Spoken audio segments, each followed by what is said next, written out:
Hi, I'm the Moonlit Page Turner. Grab your tea, grab your treat, and let's talk books. For this month's read, we traveled to Belarus. Now, Belarus is interesting because it actually has only become a sovereign nation in 1991. Briefly, very, very briefly, it held sovereignty in like 1918, but for a long time, it has been part of the Soviet Union and Russia. In fact, the name before Belarus was Belarusia, and Belarus sits between Russia and Poland. So I have two reads for us today. First, I have King Stekh's Wild Hunt, and that is a fiction book, and that is by Uladzimir Karatkevich. And then I have Last Witnesses, which has been adapted. So this one originally came out in the 80s, but it's been adapted for children, so that's a newer version. And that is a nonfiction book by Svetlana Alexievich.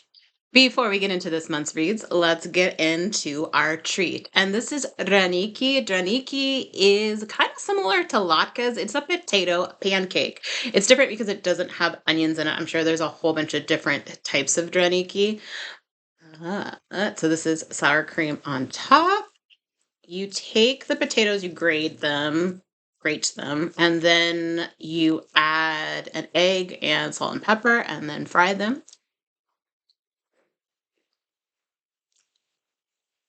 So it tastes similar to like a hash brown for us, but that's delicious. All right, I'm going to start with talking about King Stekh's Wild Hunt. And this again is by Uladzimir Karatkevich.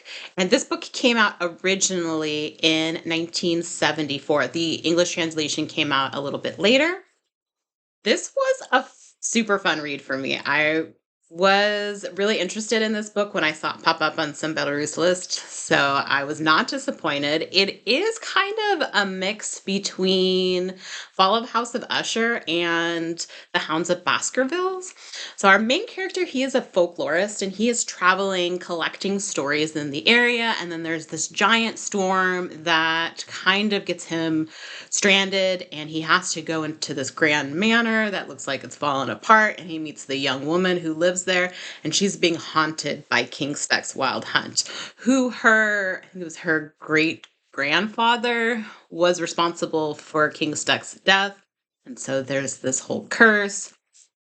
And so our main character, there's like a mystery, but he also gets involved in this folklore because he's trying to solve it to save this young woman from an early death, because a lot of people in her family die early, and she is the last of her line.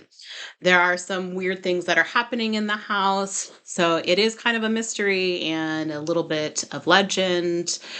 The thing that I would say for me was difficult is that there are a lot of people with very similar sounding names in it. So sometimes I confused some of the characters. It does move pretty quickly, as you can see from my tabs.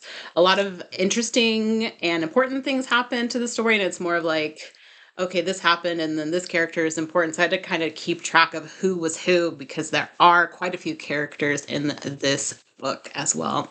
There is a movie that I found on Internet Archive. I did not get very far in it because it was kind of weird. It is subtitled for you, so if something you are interested, I would check it out. But it goes similar to the book, but again, I did not get very far in it. I really enjoyed this book, and I would highly recommend it.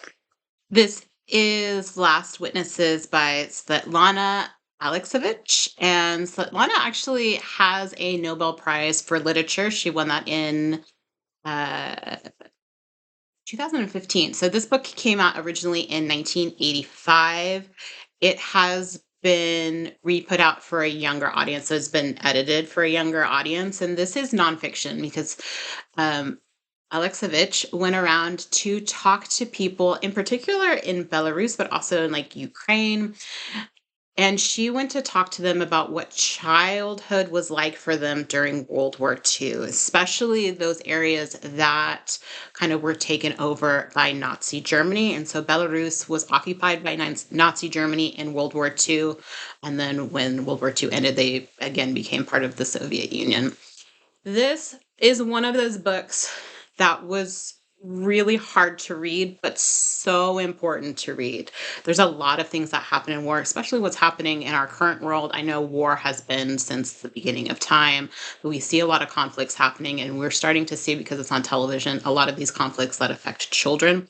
And so this is their account later on. So this, again, was written in the 80s. So they're reflecting on their time during World War II, and they're short stories. So she talks to quite a few people.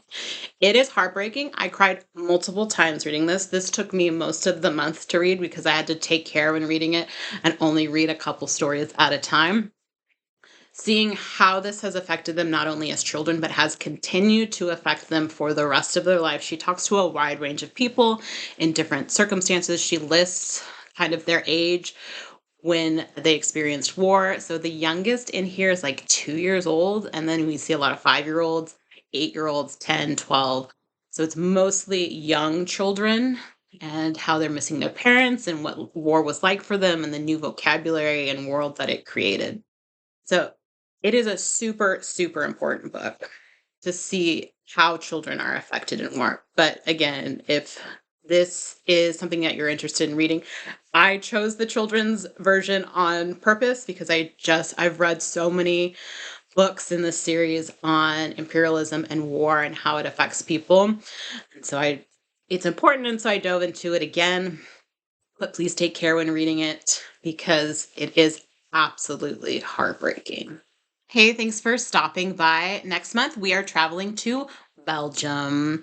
If you are interested in what is coming up, please visit us on Goodreads and Instagram. See you then.